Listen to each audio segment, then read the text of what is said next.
Hello and welcome to the Ice Guys. This is the show that takes you into the world of the National Hockey League. Every game, every day, from a betting perspective. With pro sports handicappers, Ian Cameron, Alex B. Smith, and various guests from the world of hockey and sports betting. And now, here's your host, Ian Cameron. Welcome to the Ice Guys. Friday, January 16th. Ian Cameron, Alex B. Smith, ready to break down the Friday NHL card.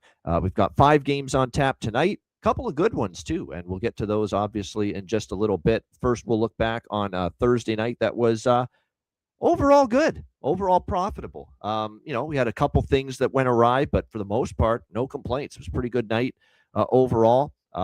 We started the night with first of all, Buffalo Sabres, congrats, another victory, 5-3. This was one of the things I got wrong was Montreal last night with the money line and team total over split falling short. We did have the over by Fecta, but had more on the Montreal bets than I did the over by Fecta. But a nice win for Buffalo, 5-3. I thought that was probably the worst I've seen from Jacob Fowler in his time with Montreal. He fouled it up last night, no pun intended. With that. It was not a good night for him. Those a couple of those early goals, too. I mean, those were short side goal on Thompson early in the game by Tage Thompson. Just didn't look sharp. And sure enough, Montreal made the announcement today that they're sending him back down to the American Hockey League. Look, there's no doubt the kid's got talent. He's going to be good long term, but he needs more seasoning. There's no doubt. He's not NHL ready just yet. And he had a couple of good starts there for the first few times we've seen him. But the last couple, I think, his play in net's kind of gone downhill. The Detroit game wasn't great when they got shut out 4-0 with him in net.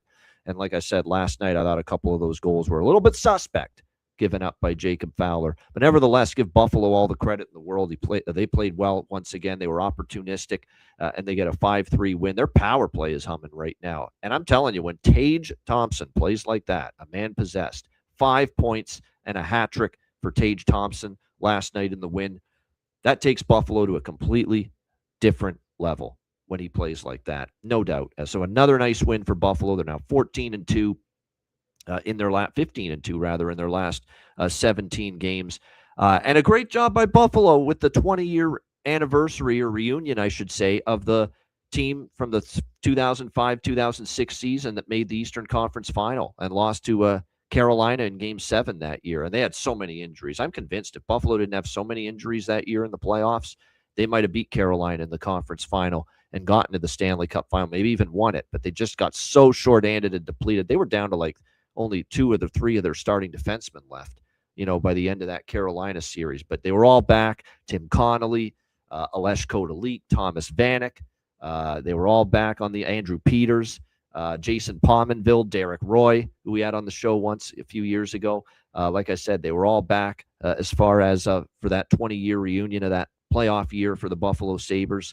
So it was fun to see them. Ryan Miller, like I said, they were all back there last night, had their skates on, and did a little lap around the ice. So nice little moment there, remembering when the Sabres were truly one of the best teams in the NHL that season in 2006. But certainly giving their fans a little bit of a sign that maybe, just maybe, at some point they can get back there. But like I said, they got a long way to go, but the returns continue to be impressive right now for Buffalo. How about my call on the San Jose Sharks last night? Just had that feeling, that they could be, and that's no fluke. They dominated Washington in their building last night. 3-2 win over the Capitals. It was 26-23 shots in favor of San Jose, especially in the first 2 periods. Like San Jose outshot them 23-9 in the first 2 periods of that game. They did kind of hang on at the end. Washington finally did have a big push in the third, but Nedeljkovic kept them at bay, and San Jose with a 3-2 win in that game. A great start to the road trip for the Sharks. Lost the over, the first under in 14 games for the San Jose Sharks. But still, to be able to cash with San Jose and the team total over kind of made up for it a little bit. How about Columbus? 4-1 against Vancouver, 2-0 in the Rick Bowness era. And Rick Bowness is working miracles right now for Columbus in 2 games when Elvis Merzlikins even plays a great game in net. And he was good. 30-some saves, only the 1 goal allowed. And check out the clip, and I posted it in our group. It's out there. Yeah. He did a post-game interview with Jody Shelley after the win. Basically, say to everybody that you hate Dean Evason's guts without actually saying, I hate Dean Evason's guts. And that's basically what you heard from Merzlikins in that interview. Yeah, it's the coach. Yeah, and they said it again. Yeah, it's the coach. So, yeah, that tells you all you need to know. But then again, I understand why he's pissed at the coach. He kind of and look, he was not playing well. He has to own some of it. How is the coach going to put you in there when you stink, when you're not getting the job done? And that's what it got to. Maybe there was times when it got to the point where it was, 3 weeks running without him starting one single game. That's probably what pissed off Elvis when it came to Everson. But nevertheless, you can tell maybe this is going to be a good reset for him, that now there's a new voice behind the bench, because, boy, his first start and his first opportunity, and Everson wasn't giving him any opportunities anymore, but Bonus throws him in there, his second game behind the bench, and he has probably one of the better performances in net that he's had in a long time. So maybe he can find something here, Elvis Merzlikins. But it was a good performance last night in that 4-1 victory for Columbus from the goaltender. Pittsburgh beats Philly 6-3. More struggles defensively. I'm telling you, it's problems for Philadelphia. Their penalty kill, which was so good, is terrible now. And without Dan Vladar, Sam Ersson ain't it right now. Another rough night for him. And like I said, another rough night for Philadelphia as the losing streak continues. Minnesota, man, losing 6-2 to Winnipeg. Cash the over. Best bet for me. Jets wild over 5.5. But boy, oh boy, 2 goals in the last 11 seconds for Winnipeg. Just soul-sucking, devastating for Winnipeg to give those up and go down 3-0 at the end of the first. They never recovered, Minnesota, from going down 3-0, and they lose 6-2 to the Winnipeg Jets. And all of a sudden, Winnipeg can't be stopped. They couldn't buy a win, and now suddenly they can't be stopped on this win streak. Zdeno Chara ceremony night, as his number is retired to the rafters of TD Garden. Great ceremony. That was really well done by the Bruins, and the Bruins fed off that. Nice 4-2 win over the Seattle Kraken last night. How about Dallas? Struggles continue. They're 2-9 in their last 11 games, the Dallas Stars, and they lose to the Utah Mammoth last night by a score of 2-1 in that game. Offense, again, hard to come by. Speaking of offense hard to come by, 1-0 Islanders. What a performance by Ilya Sorokin. 30-plus save shutout. He was excellent. Edmonton did everything but tie it late, and the Islanders get a 1-0 win, shutting out the Edmonton Oilers last night on the road. Very, very solid, impressive showing, especially from the goaltender, Ilya Sorokin. Chicago, man, disappointing. I know Alex will have a few things to say about the Blackhawks. 3-1 loss to Calgary, who've been bad on the road, have had a rough road trip so far, and you're down in the third. You need a push on home ice. 5 shots on goal in the third period. 5? Really, Chicago? That's it? That's all you can offer when you're trailing at home to a team that can't get out of their own way on the road most of the season. That's disheartening. That's a bad one for the Chicago Blackhawks last night, and a 3-1 loss. And we got to give Devin Cooley more props, man. This guy has just been – he's been a revelation. He's been a sensational for Calgary. Another win for the backup netminder of the Calgary Flames last night, Devin Cooley, and a phenomenal hockey game to end the night on ESPN with Toronto Vegas. The pace was off the charts. Very tough loss for Toronto. They're 7 seconds away from winning the game. Hurdle ties it with the late goal, and then they win it in overtime with Eichel, 6-5. Very tough because I had Toronto, but we did have the over by Fekta, so it wasn't all bad. But that was a great hockey game. Not good, great start to finish. Tremendous pace, back and forth, excitement, great action. The goaltending, even though it was suspect at times, there was also some really good saves. Aiden Hill looked rusty as hell early in the game. He was not good early in the game. He kind of settled in after that, but still not a great return for him. Got the win thanks to the 6 goal support, but like I said, could take Aiden Hill some time. Tough loss for Toronto, but still, they beat Colorado. They nearly beat Vegas. They made a good account of themselves, but man, when you have multi-2-goal leads in that game like the Leafs had, and I know they lost Nylander to injury during that game, and they were down a forward. That was big, but you got to find a way to close that out when you have multi-2-goal leads. They weren't able to do so. Alex, your thoughts on a pretty wild Thursday night? Yeah, it was a wild night. It wasn't the best profitable night for myself. Lost with that Toronto game. Came up short with that over in that San Jose game. I also tried to tie that with the San Jose to score in the first. They did not complete that. Montreal never quite had a lead. Like I said, with Buffalo. Buffalo pulls away with that game. So some rough results. Did have a good winner with that match with Winnipeg and Minnesota over. Like you said, just a bad night for Jesper Wallstedt. And, we got to remember, this is still a young goaltender. He's going to have bad games. I know we were talking with Terry yesterday, and he's saying, Now you got to put him in package him in a trade potentially to improve this team Terry, in come different on. things. And it's just I like thought we were over the wild, no pun intended, the wild overreactions, Terry. we went from calling him the Wall of St. Paul 2 months ago to now all of a sudden he's a liability. Like it's insane. But with that being said, he is regressing to the form that he was playing. He was lights out in October, November. We knew that he wasn't going to keep that pace the entire season, but he's starting to wear down a little bit. Teams are starting to figure him out. And remember, this is not a young guy who's going to get rest. Him and his battery mate, Philip Gustafson, are going over to the Olympics and going to have to play games and more than likely are going to be splitting time in that for at least the first couple of games. So it's something where, this is a kid that, okay, he could benefit from probably a couple of weeks of rest and getting back into the race and getting back to what's certainly a wild open spot now for number 2 in the Central Division because of how you said Dallas now struggling 2-9 in their last 11 games. You're only 2 points back behind Dallas, which more than likely will be, like I said, that second spot, and that'll be home ice. And home ice will be crucial if you're playing Dallas based on how the playoff series with the Wild and Stars have gone in recent years. So to have that kind of positioning and setup right now, that is kind of problematic and a bit troubling for the Wild moving forward. Hawks game was just absolutely awful. It was good to see this team once again getting into scrums, getting into mixing it up with Calgary.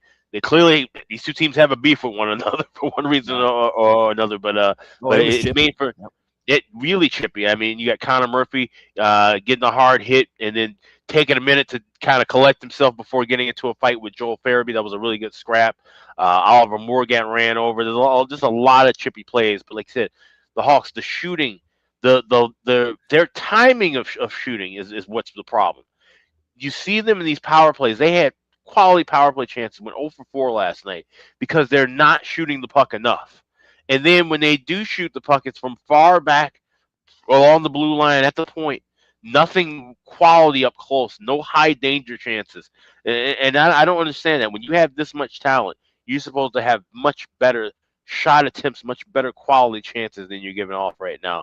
And so it wasn't all Devin Cooley looking like, prime Mika Kiprasov last night. It was a lot of the Hawks just had some terrible shot selection and just weren't pressuring him, weren't peppering him enough with quality shots and quality chances.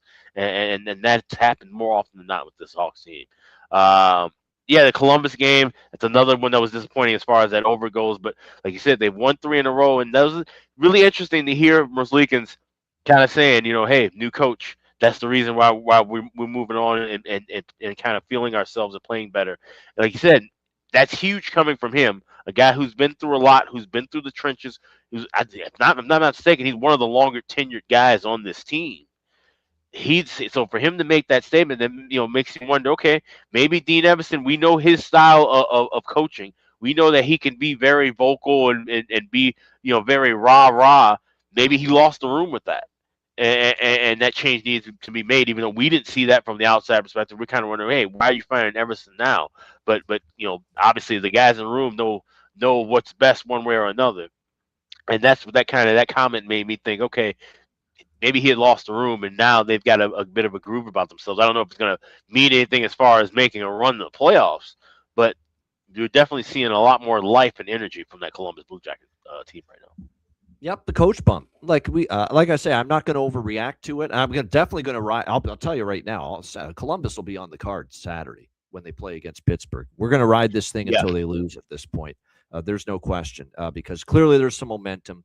Clearly there's been a cleansing of the air here for them with Rick Bowness coming on board. Look at how Kent Johnson's playing all of a sudden. This guy's been dynamite in 2 games. You couldn't find him with a telescope on the ice before the coaching change. Really tough season for KJ there in Columbus. And look at him now. Great game last night. And he was good against Calgary as well. But last night, a goal and an assist. We had the Kent Johnson goal prop. We had a bargain bin. I didn't even mention that. Bargain bin special. Charlie Coyle. He's red hot. It's 3 games in a row now for him, scoring a goal for the Columbus Blue Jackets. So Charlie Coyle's making it happen for them right now. So like I said, good times for Columbus here, these 2 games with Rick Bowness behind the bench. We'll see if they can make it 3-0 for Bones tomorrow. They play Pittsburgh. All right, let's get into Friday. San Jose, Detroit. Detroit minus 180. home favorites, 6.5 the total. I'm going to take a shot with San Jose again. I know it's back-to-back. And certainly the one thing that's concerning is rest advantage Detroit, and they got shut out last game by Boston. So you'd expect a good effort from the Detroit Red Wings here in this game.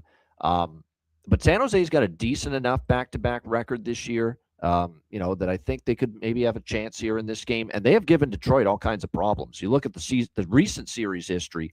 Detroit won in overtime here 3-2, January 2023. San Jose won in Detroit at 6-5 in overtime the next season. Last year in San Jose, 5-4 San Jose in overtime. And in Detroit, they won last year, 6-3, this San Jose Sharks team against the Detroit Red Wings. So I just think Detroit's overpriced here. It's just too big of a number. San Jose is trying to get their bearings here on the road. It looks like getting on the road was a good thing for them. That 7-2 shellacking at the hands of the Vegas Golden Knights at the end of that homestand. I thought they played a hell of a game last night against Washington. I think they're worth a shot in this spot, even on a back-to-back at plus 150.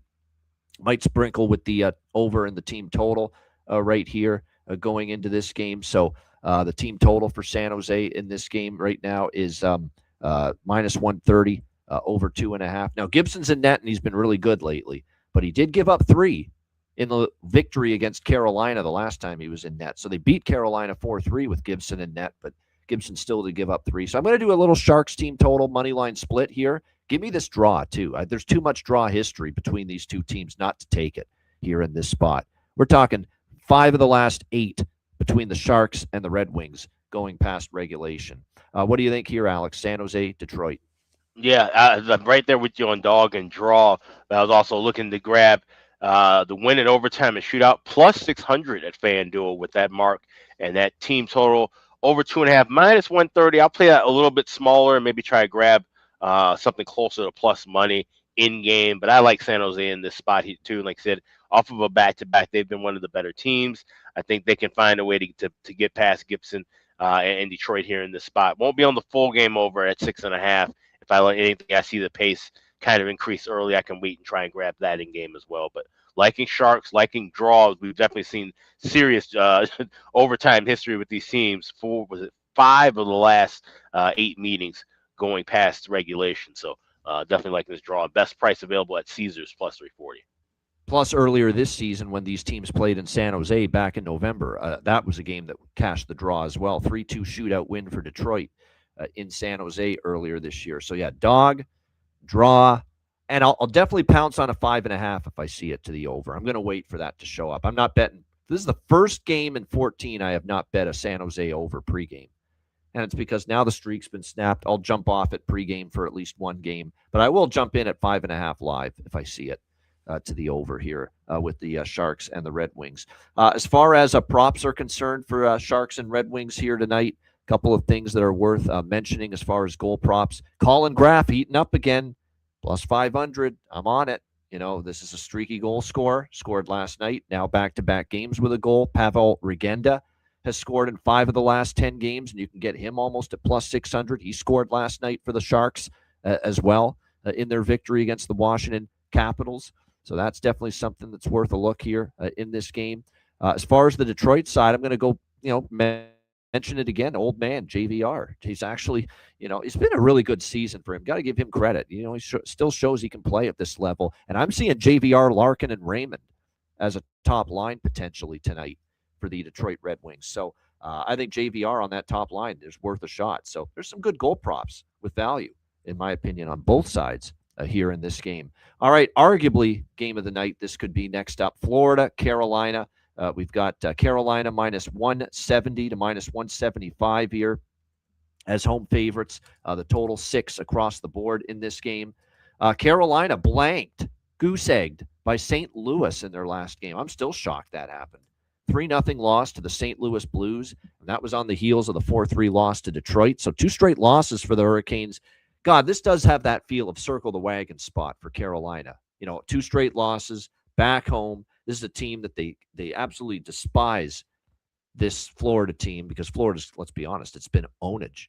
Florida has completely owned this Carolina team, and I know Carolina's sick of it, but can they do anything about it? That's the question. And I know, even though there's some things that point to Carolina situationally back home after 2 straight losses.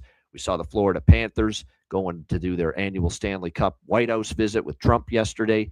So they had some fun and stuff with that. And now you got to go back down to Carolina and play this game after that. So, like I said, situationals are strong for Carolina here, but at the end of the day, price has to be in consideration, and you're talking minus 170 to lay it with a team that has had no success recently against the Florida Panthers. That's hard to do that, no matter how good the situationals may be in favor of the Carolina Hurricanes in this game. Florida just finds a way to beat them. And Carolina had leads both times earlier this season against Florida and coughed it up both times.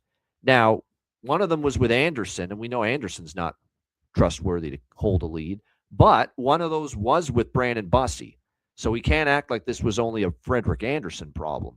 One of those blown leads did come with Brandon Bussey in net.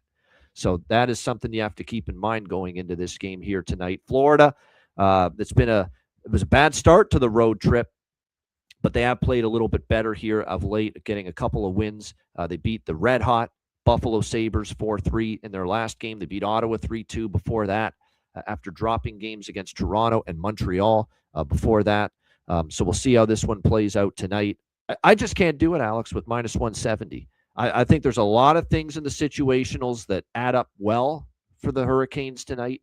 If they win, it wouldn't totally shock me, but the price just ain't right for me. Not with Florida having the dominance, not only regular season, but playoffs, obviously, as well, against this Carolina team. I like the over by Fecta a little bit. You've got this now. The system play angle is making a bit of a comeback. Teams off a shutout loss with the over by Fecta. I'm not saying it's all the way back yet, but it's certainly been better lately than it was earlier in the season. Betting these overs with teams off a shutout loss. Not to mention, I went back and looked. I'm always interested. How's Carolina off a loss as far as totals? They've lost 18 times this year. 18 times they've been off a loss prior to tonight. 12-6 to the over in those games for the Carolina Hurricanes. So it's a sign that when they're off a loss, they do push for offense, and we do see those games maybe open up a little bit more. Now, they do have Slavin back, and that certainly helps defensively, but I'm still on the over by Fecta. That's primarily what I like most here in this game.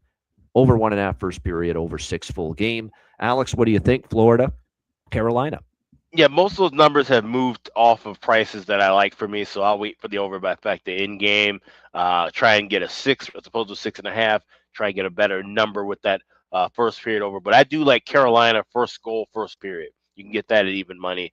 I think coming off of a shutout loss against a team that they hate at home, they should be able to at least get that first goal on the board. So, yeah, at even money, that'll be my only pregame bet. Carolina first goal, first period, and then we look for the over by Fectas from there. Yeah, I mean, it doesn't it feel like we've seen 2 regular season meetings, and they were basically mirror images of each other. The 2 previous it was Carolina early, Florida late. Yep. That's what it was. It was Carolina getting the jump start on Florida, and then Florida coming back to win. So maybe we follow that approach here. If you like Carolina, look at first period puck line, maybe first period team total. Maybe you do the first goal, first period, which I really like that Alex mentioned. And then you look to bet Florida live. It may be worth taking a shot with that again, because we do know that the moment if Carolina gets in front 2-0, 3-0, wait for, we know if Carolina's got those, in the back of their mind, they know they've coughed it up twice this year to Florida.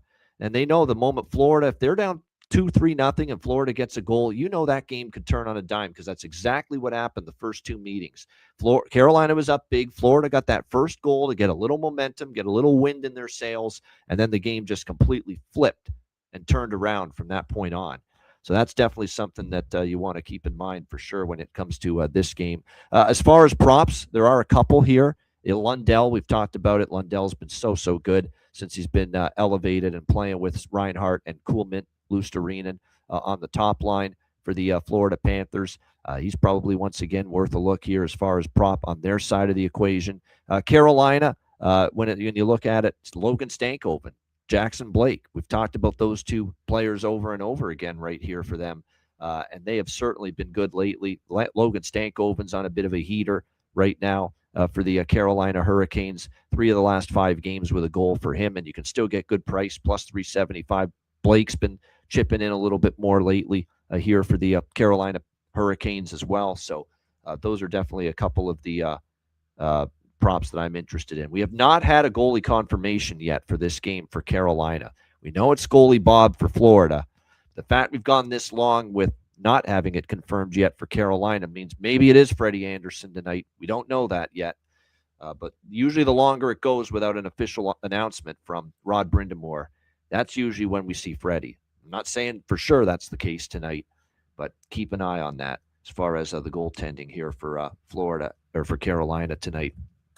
We'll see how it. Robert says it's Brandon Bussey. Let me just see. Brandon, I don't see it confirmed yet. Robert, I know there's one site's got Freddie projected, one's got Bussey projected. So, but it doesn't affect my stances. Like as far as the over by Fecta, we got Carolina off the shutout loss. We've also got both of these games have gone over. The two previous meetings in net have gone over the total 5-2, 4-3, both of them back in December. So it doesn't affect my stance. I do like overs here at first and period and full game, regardless of who's in net for the Hurricanes. All right, Tampa Bay, St. Louis.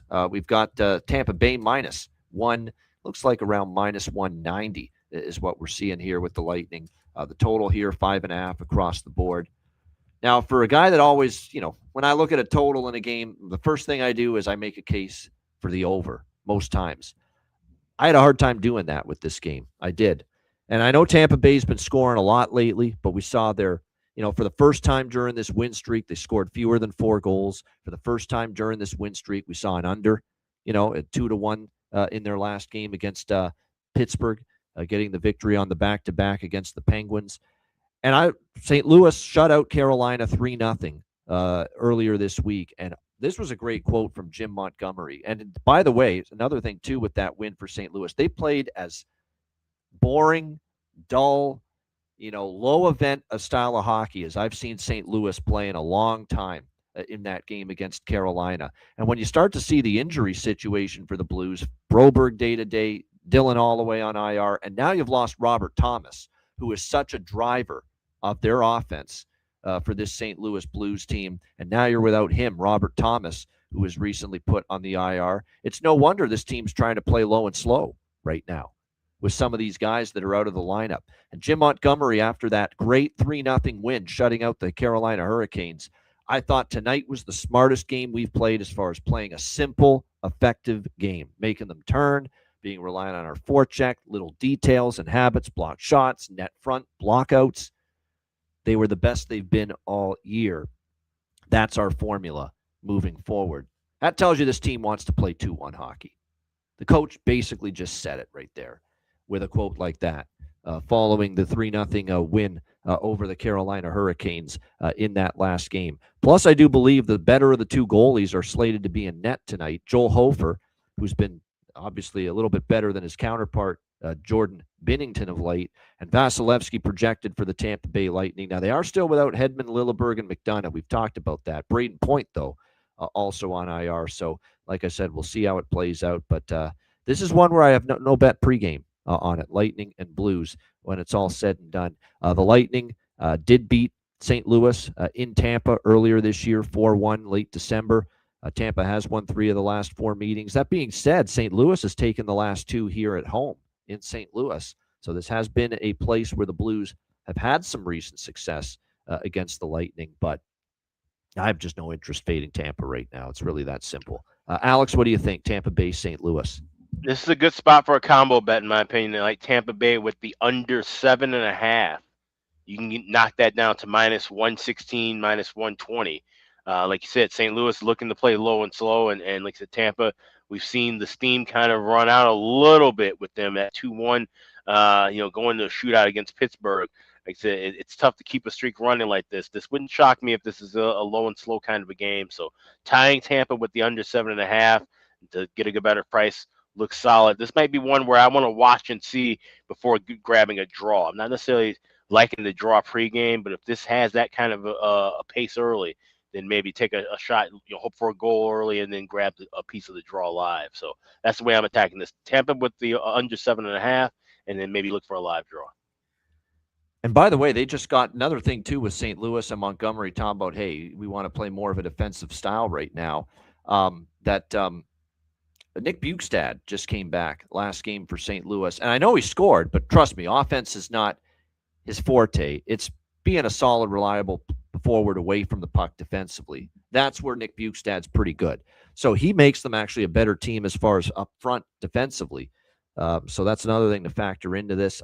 That's a good point by Jonathan. There's been a move by Tampa Bay to recall and to call up Brandon Halverson from the American Hockey League. That means someone's injured. The question is, who is it? Or someone's not available. I shouldn't say injured. It could be a personal issue, but someone's not available, either Johansson or Vasilevsky. So that is why we don't have a goalie announced yet for Tampa Bay. So keep that in mind. We don't know for sure if it's Vasilevsky. Vasilevsky could be the one unavailable. And if that's the case, it'll be Johansson. But maybe it's Johansson that's unavailable, and they're just calling up Halverson to back up Vasilevsky tonight. So again, we'll see how it plays out as far as the goaltending. But like I said, nothing for me really pregame in this one. Going to watch it, see maybe something opens up during the game.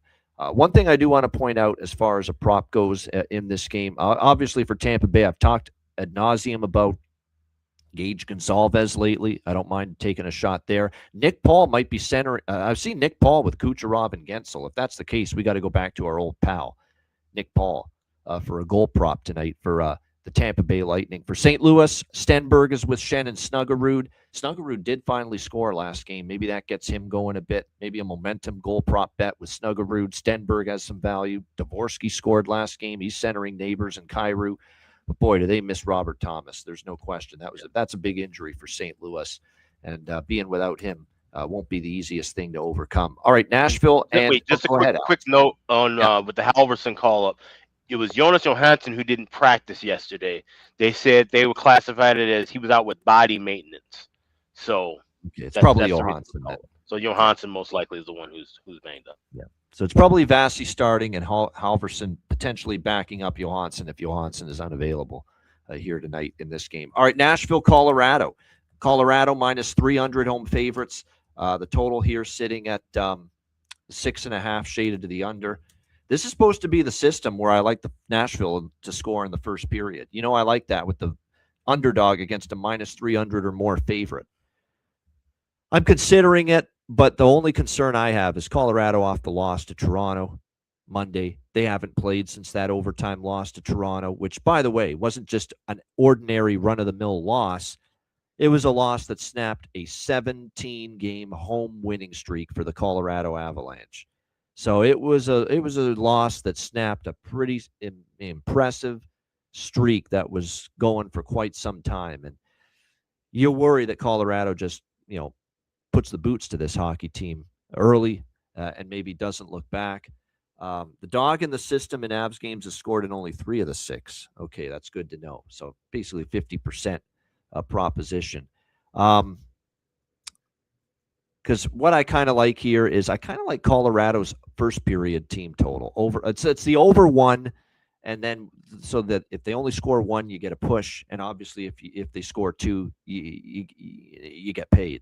So I'm because that's the approach I took with Columbus last night. But the reason I opt for over 1 instead of over 1.5 is in case something like what happened with Columbus happens here, where if they only score 1 goal, we get our money back. We get a push out of it. So I'm interested in that Colorado first period team total over 1. I do like first period over in this game for sure. Over 1.5. I know Jonathan pointed it out that the over in the first period has been good in these games for Colorado when they've been bigger favorites, in this minus 300 range. He mentions too that the goal in the first 5 and the goal in the first 10 minutes, 5-1 in these Avs games when they're minus 300 are bigger favorites, and all 5 home games. All right, you've sold me. GIF. I'll take it. Yeah, the GIF's cooled off lately. The goal in the first 5 minutes. There was a stretch there earlier in the season when these Colorado home games, every single one of them, there was a goal in the opening 5 minutes of the hockey game. It's kind of cooled off a little bit since then, but definitely, like I said, I think tonight could be the night to jump back in. You get good plus price with FanDuel at it with it. A goal in the first 5 minutes. But yeah, that Colorado team total in the first period in particular, I like taking a shot with that. Maybe kind of get the lead and then put it on cruise control after that. And then the first period over, I like.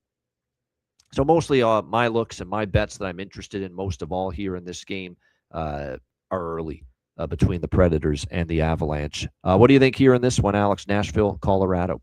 This was gonna be a complete pass, but no, I did add the gift at plus 152 in that first period. Like I said, been solid marks with that. That's the only thing that I trust in. Seeing it go early, and then I can go from there live if I look for anything and it pops up. But that's the only play I like. Plus 152 goal in the first 5 minutes. Yeah, everything's first period. I didn't do anything full game here. One thing to note, too, some of these games have been unders, Predators and Avs. That's why I get the feeling that it could be one of these deals where, you get your 2 goals early, maybe 2-0, something like that, or 2-1, early in the game, and then it kind of simmers down after that.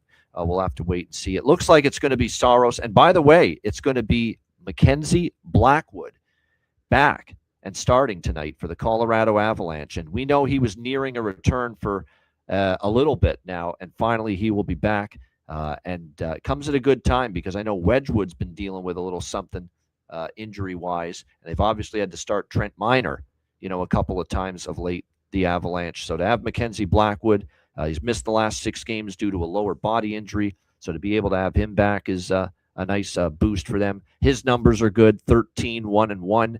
2.07 goals against average, 924 save percentage for Mackenzie Blackwood this season. So he certainly played well. Yeah, Avs puck line. Jonathan mentioned that. Avs -0.5. You're not getting a great price on that because they're such a big favorite. But yeah, it's certainly I could see the Avs having a fast start. That would not shock me here. All right, as far as props for this Nashville Colorado game, I mean Stamkos and Yossi have both scored in back-to-back games for Nashville. And obviously Stamkos has had a great run, but even Roman Yossi, last 2 games he scored, and you can get plus 600 for him to find the back of the net. For Colorado, it's the usual cast of characters that I'd be looking at for props. Lehkonen, Natchez has been good. Brock Nelson. Gavin Brindley, keep an eye on that, on him, because it looks like he's with Brock and with Valeri Nichushkin tonight on the second line for Colorado. So there could be some Gavin Brindley value here as far as being able to find the back of the net is concerned. All right, last game. We go to the West Coast for the California battle here. Anaheim Ducks, Los Angeles Kings, LA -140, home favorites. The total here, 6 across the board. San Jose had their long, lengthy overstreak snapped in their last game, and it happened to Anaheim in their last game as well, which stayed under the total but it stayed under the total in a victory. A 3-1 win over the Dallas Stars, and boy, a much-needed win for the Anaheim Ducks. They needed to stop the bleeding. It was getting to the point where not only had they fallen out of a top 3 spot in the Pacific Division and a wild card spot as well, they were on the verge, if this had continued, of really falling a decent amount out of the race altogether. But that was a big win for them to stop the bleeding and get some confidence back. And I think the best part about that win was it was a good defensive effort. Everyone was committed at that end of the ice. And more importantly, Lukas Dostal was terrific. That was easily the best game I have seen Lukas Dostal play in a while. And he needed it because we've talked about ad nauseum on this show how he just hasn't looked sharp. He hasn't looked at his, on top of his game since returning from that injury. He looked a lot more like the Lukas Dostal of old in that victory over the Dallas Stars. So we'll see how they fare here against the LA Kings. Remember, they were in LA recently. It was right around Christmas time, and they got shellacked 6-1. LA pounced on them early and didn't look back, and the Anaheim Ducks were right in the throes of the skid at that time. So we'll see now if they've got a little bit more confidence. And you know what I always say about these teams on a losing streak? When they finally snap it, I usually want to back them. And when I look at LA, because I talked about this game specifically on the Wizard Sports Picks Beyond the Lines video today on their YouTube, and I was starting to think to myself, we know LA stinks at home. 7-16 is their home record. We just saw them lose back-to-back home games against Dallas and Vegas. And I'm not saying they played terribly. They actually outshot Dallas and Vegas, but they can't score goals consistently. They just can't find a way. They can't get that big save when they need it, that clutch save, that clutch goal when they need it in a close game to turn the tide in their favor. That continues to be a problem for this Los Angeles Kings team. And they're still dealing with a decent amount of injuries, too. They're still Perry day-to-day still, Kopitar, Moore right now. battling injuries. Now, Anaheim was short-handed in the Dallas game, won it in spite of the fact that Leo Carlsson was out. Chris Kreider was a late scratch as well as Troy Terry. I think Troy Terry for sure is back tonight. We'll see about Chris Kreider and Leo Carlsson. But I went back and looked, and I said, this Kings team has been abysmal at home. We know it. They're 7-16 at home. But it felt like to me when this line was minus 170 on LA overnight, I'm like, they're a big favorite here. And I kept thinking to myself, it feels like the Kings have lost a bunch of times as big favorites at home this year. So I went back and looked, and I compiled the entire list of games where the LA Kings have been massive favorites this year and lost. And it's unbelievable how bad it is. 7 times this year, the LA Kings as a favorite of minus 150 or more at home have lost. Minus 200 against Pittsburgh, loss. Minus 200 against Boston, loss. Minus 210 against Chicago, loss. Minus 170 against Calgary, loss. Minus 165 against Columbus, loss. Minus 220 against a Seattle team on a back-to-back that had dropped 17 straight games on a back-to-back. And they were minus 220 favorites, LA, against Seattle, loss. Minus 240 against San Jose. Again, San Jose was on a back-to-back that night, loss to the San Jose Sharks as minus 240 favorites. Give me Anaheim, man, just based on that. These prices continue to be just absolutely stunning that the LA Kings continue to get this kind of market respect when they deserve none, zero on this home ice. None whatsoever. So I'm on Anaheim. I got a better number overnight. I got plus 150 was out there, I found, at a couple of places. Plus 150. No wonder this price has taken a tumble. Who the hell wouldn't bet against the LA Kings with the ridiculous opener they put this thing at? They put this sucker way too high initially. Unbelievably bad opener. Win or lose, that's a terrible line where this opened. LA minus 170. Ducks are live, in my opinion. They got a little confidence back with the win earlier this week. Give me Anaheim. Alex, what do you think here? Ducks, Kings. Yeah, I got plus 120 this morning. I didn't get the good price you got last night, but I also grabbed team total over 3 at even money at BetMGM. Flat 3. Like you said, there's no reason to be backing LA, betting on LA as a favorite. And like I said, when it was priced in line at a higher price, we've seen them play even worse in this role. So the price change doesn't change anything for me. It's still LA at home, still a bad spot for the Kings as usual. Give me the Ducks here on the money line and that team total at flat 3. There we go. Good stuff there. Beckett Seneca. He was actually on the post-game interview with TNT after the win against Dallas. Plus 300. He scored last game. Always interested. Someone to keep an eye on, too. He scored a couple of times now for this team. And then scored last game, too, to tie it. He's been jumping up into the play a little bit more lately and getting a lot of ice time finally, as he should be. Brant Clark has been very solid for the LA Kings on the blue line, so keep an eye on that.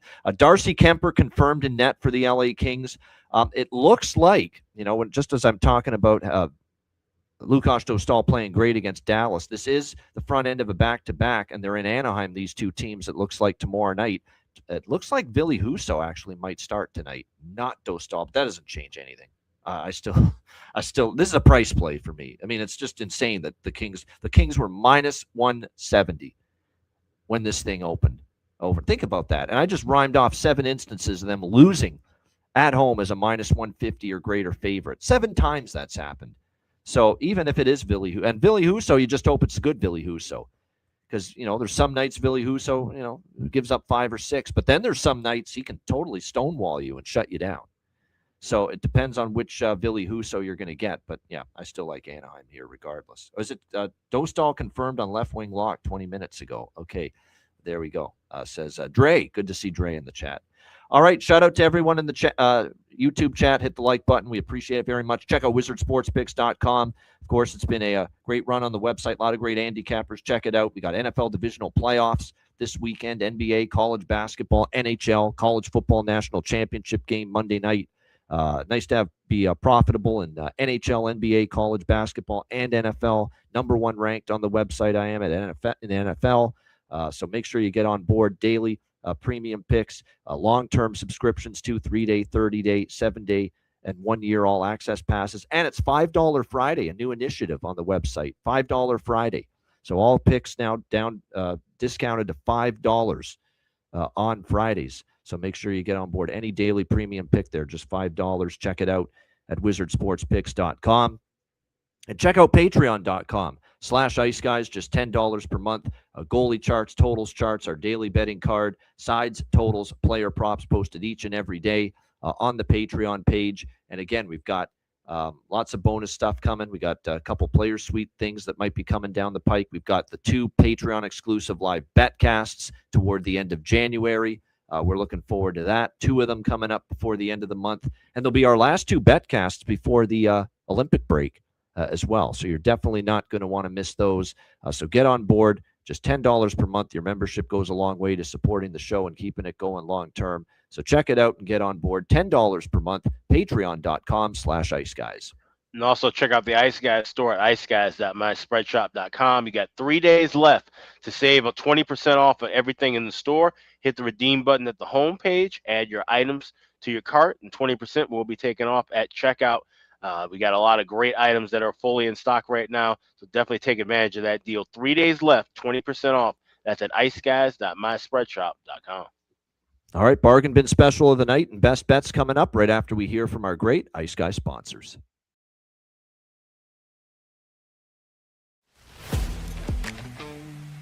Wizard Sports Picks, featuring the finest handicappers in the universe. Sharp insights, trusted picks, and relentless results. We strive to help you become consistent winners. This is Wizard Sports Picks.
Kings and Queens shop. Shout out to all our sponsors, including Royal Cannabis. Check them out, royalcannabisshop.com. 20% off with promo code Ice Guys. Bargain bin special of the night. Well, Charlie Coyle last night coming through for the Columbus Blue Jackets. We'll see if we can add to it tonight. Alex, starting with you as always, bargain bin special of the night. I've got 2 of them, and they both come from the same game with San Jose taking on the Red Wings.